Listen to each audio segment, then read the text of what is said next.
Hi ka mga nice people, kumusta na tong tanan no? So na-miss ko sa hong nakita dito sa grocery store. Kay mukakaon ko og ampaw nga kanang tag 25 centavos kani adtong panahon dugay na ko ani wa kakaon nga klaseng ampaw. Sus nalipay kadto ko inganing nakakita ko ingani dito sa Prince Mall. Ko ana kaninduta sa ampaw oy. Tag pinar ba ni sa una ate? Tag 25 centavos sunod piso. Arang dugadya ng anyo nga wako kaon ani. Nailagpad ana na nailagpad na Kagumkum kaayo. Maka hinumdo man lamang ko sa tong pagkabata kani adto eh. Sayon ra palito ang ampaw. Diha pa ganitoy 10 tabos pa ganini sa una, sunod 25, sunod 50 og piso. Pag abot sa piso wa naman ko kakaog utro.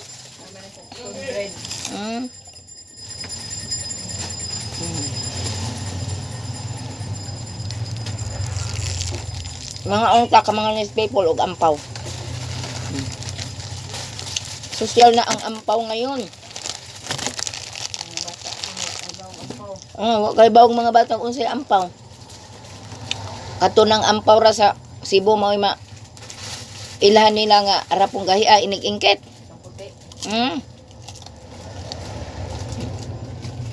Kani kay humok jud. Pero kagumkong gyapon. Bisan humok siya kagumkong gyapon. Orange na pod.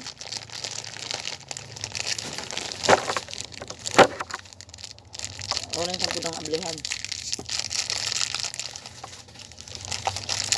Hait pag atong ipos kutsilyo no, or gunting. Kang iton lamang na to ang kuan plastic.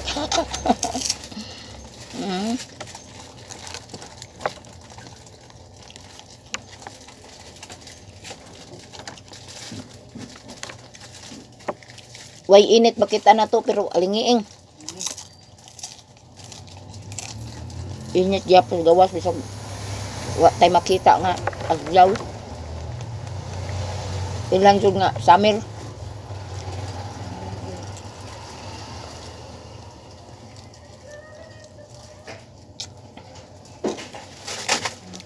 Kung ako'y pasibuton no, ibalik lamang ang klase sa June.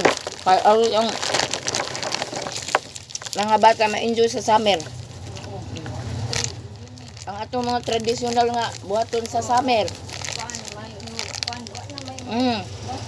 Sama anang ing-aron magtabanog na ang taang mga bata. Mga ligo na permanente sa dagat.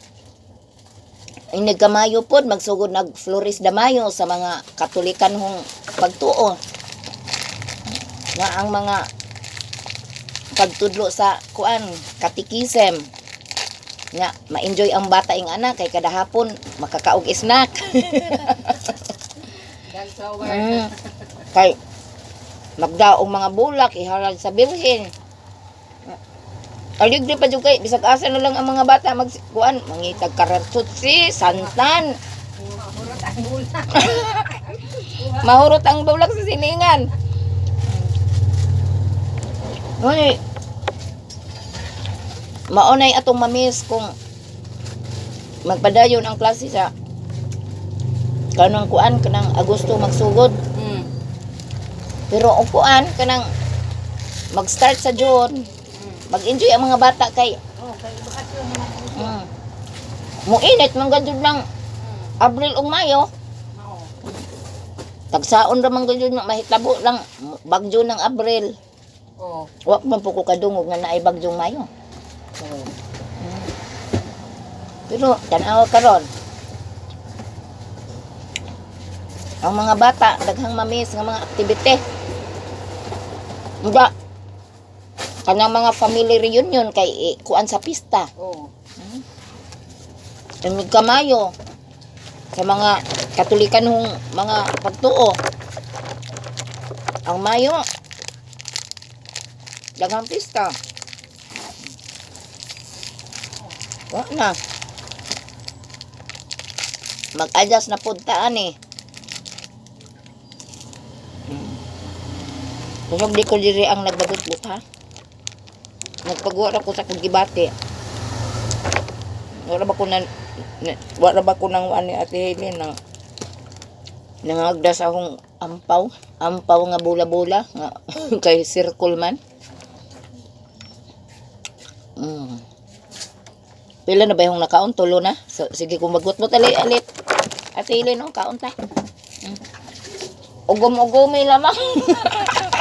May nga. Dugay mahuman. Dungan naman. Ay, ugom-ugoman naman.